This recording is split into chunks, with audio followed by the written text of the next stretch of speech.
Rubén Rocha Moya regresó al gobierno de Sinaloa después de 112 días separado del cargo. Reunió a su gabinete, habló de continuidad y proyectó una imagen clara: había vuelto para gobernar.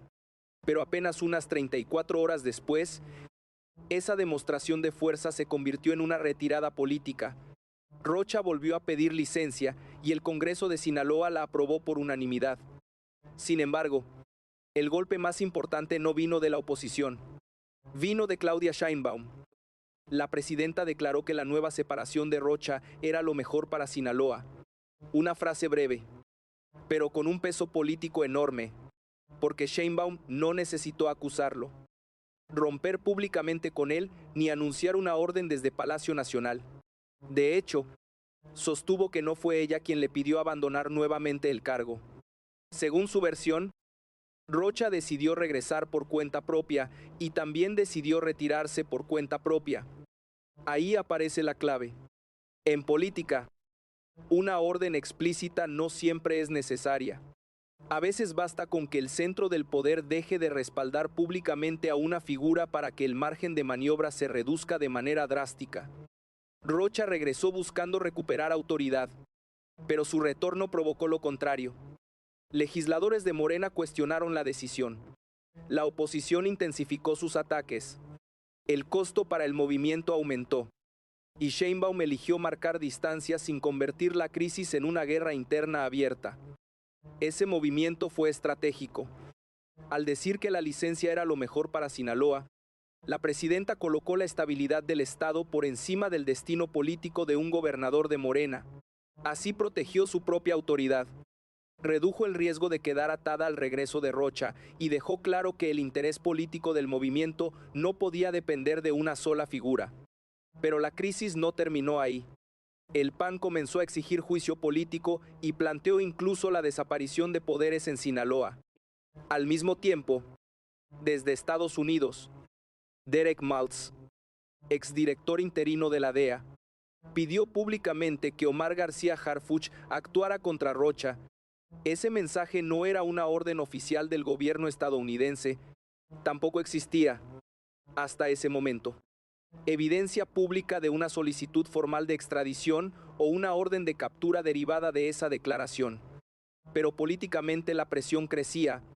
Sheinbaum había logrado cerrar una puerta dentro de Morena. Ahora debía evitar que el caso abriera otras dos: una crisis institucional en Sinaloa y un conflicto bilateral con Estados Unidos. Y esa sería la verdadera prueba de poder.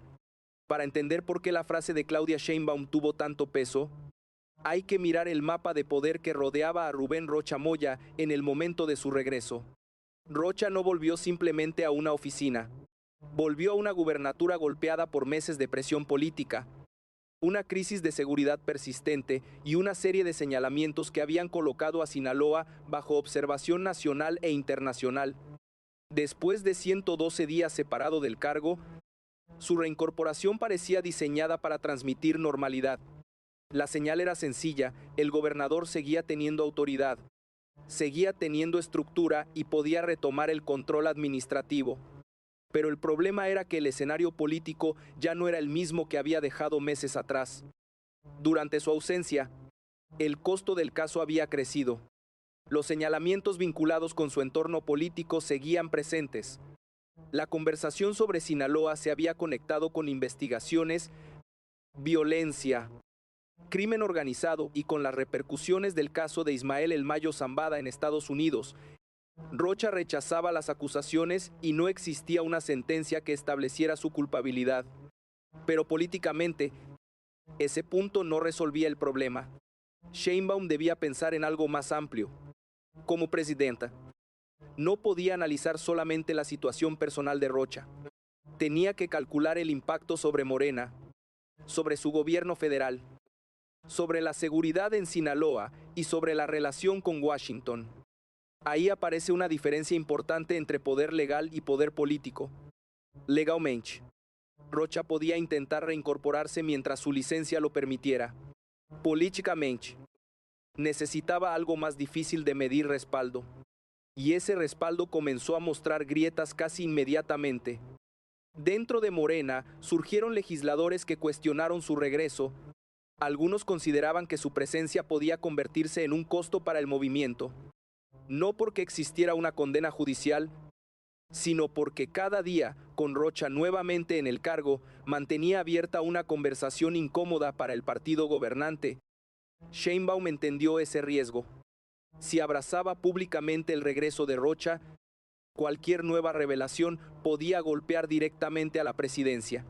Si lo confrontaba de manera frontal, podía abrir una fractura interna y alimentar la narrativa de una purga política dentro de Morena. Por eso eligió una tercera vía: distancia sin ruptura. La presidenta no afirmó que Rocha fuera culpable. Tampoco dijo que debía ser castigado, pero sí colocó una frontera política al señalar que su nueva licencia era lo mejor para Sinaloa. Ese matiz importaba, porque desplazaba la discusión desde la lealtad personal hacia la estabilidad institucional. Ya no se trataba de proteger a un gobernador o de abandonarlo.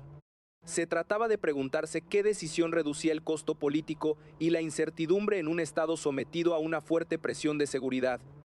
Y mientras Morena intentaba reorganizarse, el PAN vio una oportunidad. La oposición entendió que la segunda licencia de Rocha podía ser presentada no como una solución, sino como una admisión de debilidad política. Por eso elevó el tono y comenzó a exigir juicio político. Incluso planteó la desaparición de poderes en Sinaloa, un mecanismo constitucional extraordinario que implicaría cuestionar si las instituciones estatales podían seguir funcionando con normalidad. La propuesta no significaba que la desaparición de poderes fuera inminente, pero cumplía una función política: impedir que Morena cerrara rápidamente el caso. Sheinbaum necesitaba estabilizar, el PAN necesitaba prolongar el desgaste, y Rocha quedaba atrapado entre ambas estrategias. Pero todavía existía una presión más delicada. Desde Estados Unidos, Derek Maltz, exdirector interino de la DEA, publicó un mensaje en el que pidió que Rocha rindiera cuentas y mencionó directamente a Omar García Harfuch. No era una orden oficial, no era una solicitud formal de extradición, no demostraba que existiera una operación en marcha. Sin embargo, introducía una variable que Sheinbaum no podía ignorar. Si el caso permanecía dentro de México, podía manejarse como una crisis política e institucional. Pero si aparecía una actuación oficial estadounidense, el problema podía convertirse en un asunto bilateral, y ahí el margen de error sería mucho menor, porque la presidenta tendría que defender simultáneamente tres cosas: la legalidad mexicana, la cooperación en seguridad y la soberanía nacional. Ese era el verdadero tablero de poder detrás de la salida de Rocha. Y mientras todos miraban su licencia, Sheinbaum ya tenía que pensar en el siguiente movimiento. El regreso de Rubén Rocha Moya no cerró la crisis. La hizo visible de una manera mucho más brutal. Después de 112 días fuera del cargo, Rocha intentó proyectar normalidad, volvió, reunió a su gabinete y dejó la impresión de que el capítulo de la licencia había terminado. Pero en cuestión de horas quedó claro que había cometido un cálculo político muy arriesgado, porque sus adversarios no fueron los únicos que reaccionaron. Dentro de Morena comenzaron a aparecer señales de incomodidad. Legisladores del propio movimiento cuestionaron su reincorporación. Algunos celebraron después su nueva licencia, y esa reacción interna era mucho más peligrosa para Rocha que cualquier ataque del PAN. Cuando la oposición exige tu salida, forma parte del juego político. Cuando miembros de tu propio bloque comienzan a considerar conveniente que te apartes, el problema cambia de naturaleza. Ahí fue donde Claudia Sheinbaum se convirtió en la figura decisiva.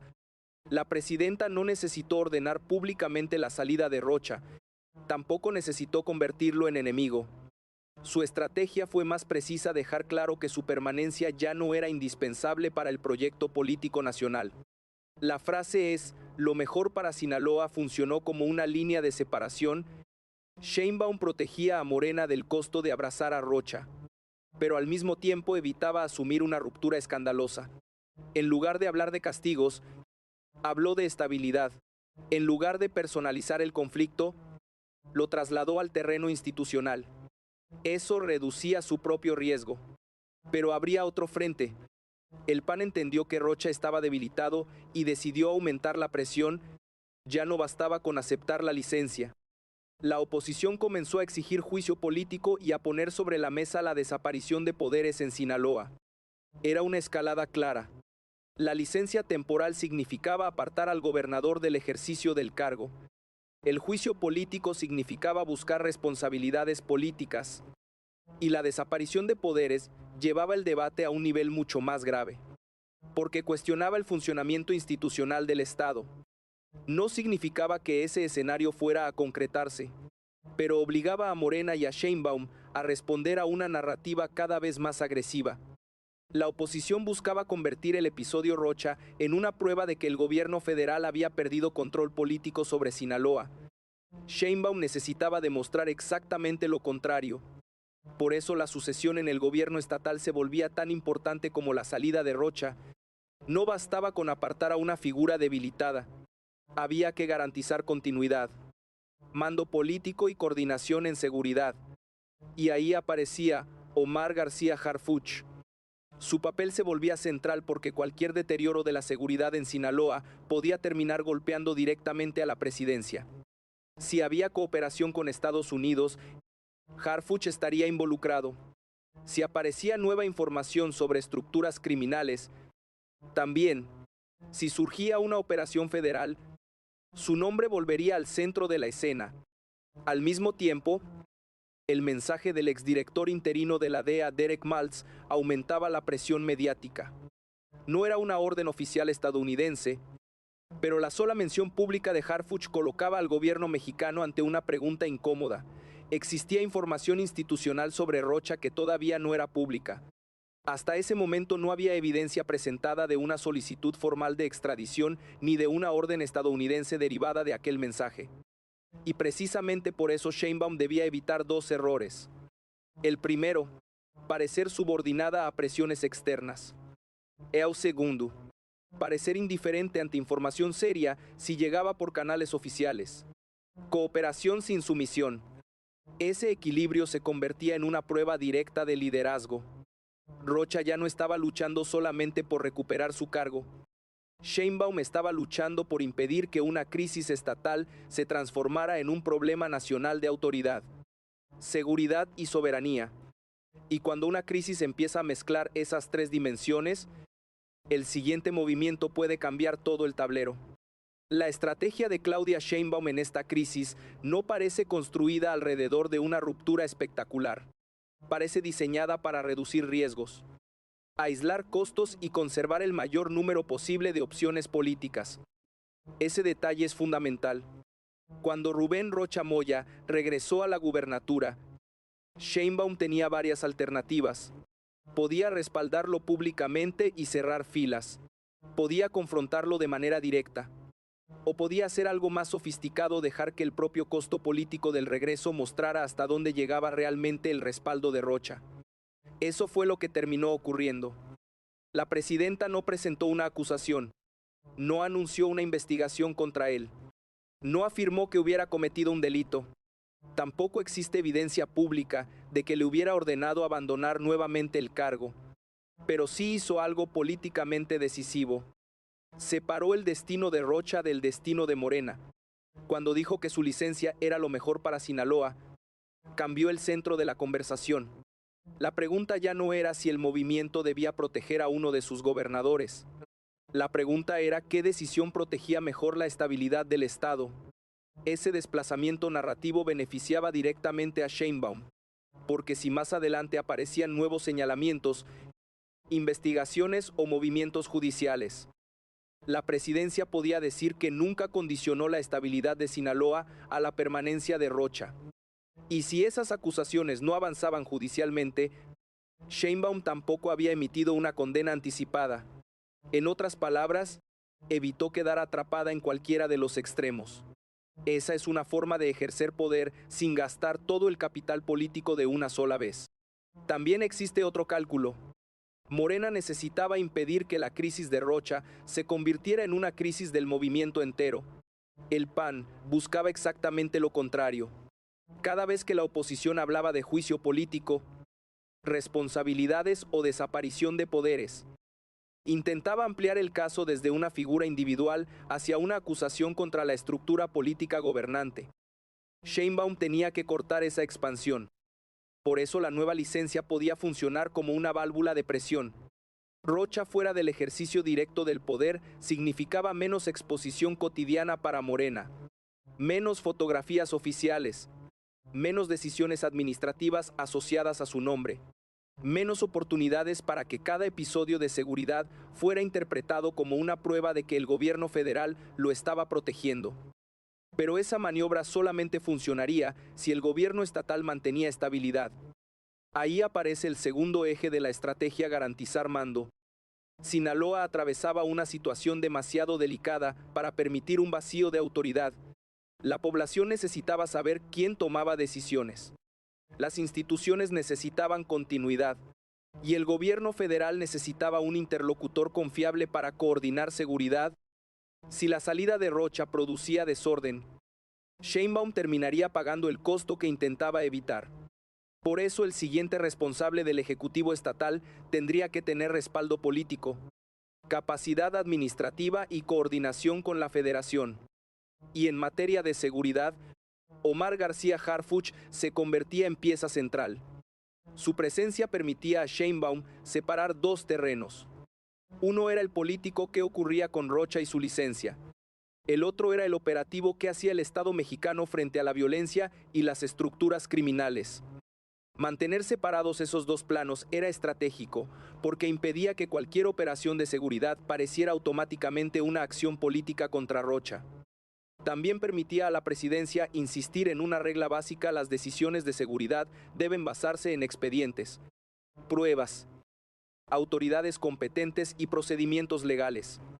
Eso adquiere todavía más importancia cuando entra a Estados Unidos. El mensaje de Derek Maltz presionaba públicamente a Harfuch, pero no equivalía a una instrucción oficial. Si Sheinbaum reaccionaba como si fuera una orden de Washington, transmitía subordinación. Si lo ignoraba completamente y después aparecía información institucional relevante, podía parecer negligencia. La respuesta estratégica, por tanto, era mantener abiertas las vías formales de cooperación y cerradas las puertas a la improvisación pública. Cooperar, pero bajo reglas mexicanas. Escuchar información, pero exigir canales institucionales. Actuar, si corresponde, pero con base en procedimientos legales. Esa posición protege dos intereses simultáneos: la relación bilateral y la soberanía. Y aquí está el punto más importante. Sheinbaum no estaba intentando solamente sobrevivir a una crisis de un gobernador, estaba intentando demostrar que el centro político seguía teniendo capacidad para ordenar a su propio movimiento, contener a la oposición, coordinar seguridad y manejar la presión estadounidense sin convertir ninguna de esas batallas en una ruptura incontrolable. Si esa estrategia funciona, Rocha queda aislado mientras la presidencia conserva iniciativa. Pero si falla, cada frente puede comenzar a alimentar al siguiente. Y entonces, la crisis dejaría de ser sobre un gobernador debilitado para convertirse en una prueba directa sobre la autoridad de Claudia Sheinbaum. La salida de Rubén Rocha Moya puede reducir la presión inmediata, pero no resuelve el problema de fondo. Y ahí comienza la parte más difícil para Claudia Sheinbaum. Porque una cosa es separar del cargo a una figura políticamente debilitada. Otra muy distinta es demostrar que Sinaloa puede recuperar estabilidad. La presidenta necesita evitar que la crisis deje tres vacíos al mismo tiempo: un vacío de autoridad, un vacío de seguridad y un vacío de confianza. El primero es político. Después de una licencia aprobada por unanimidad, el gobierno estatal necesita mostrar rápidamente quién toma decisiones y con qué respaldo. Si la sucesión se percibe como improvisada, disputada o débil, la oposición tendrá un argumento inmediato para insistir en que el problema no era solamente Rocha, sino el funcionamiento institucional de Sinaloa. Eso explica por qué el PAN tiene incentivos para mantener vivo el conflicto. Para Morena, la licencia puede presentarse como una medida de estabilización. Para el PAN, puede presentarse como insuficiente Por eso el juicio político y la discusión sobre una posible desaparición de poderes cumplen una función estratégica, incluso si no prosperan, mantienen a Morena a la defensiva y obligan a Sheinbaum a gastar capital político en un estado que ya enfrenta graves desafíos de seguridad. El segundo vacío es todavía más delicado. La violencia no desaparece cuando un gobernador pide licencia. Las estructuras criminales no suspenden operaciones porque el Congreso apruebe una separación temporal. Y las familias de Sinaloa necesitan resultados concretos, no solamente movimientos políticos. Aquí Omar García Harfuch adquiere una importancia todavía mayor. Si el gobierno federal logra reforzar la coordinación en seguridad, Sheinbaum puede transformar la salida de Rocha en una oportunidad para recuperar iniciativa. El mensaje sería claro: el Estado continúa funcionando independientemente de la situación personal de un gobernador. Pero si la inseguridad empeora, el cálculo cambia. Entonces la oposición podría argumentar que la crisis política debilitó todavía más la capacidad institucional del Estado y el costo terminaría llegando a Palacio Nacional. Por eso el futuro de esta historia depende menos de Rocha de lo que parece. Depende de lo que ocurra después de Rocha.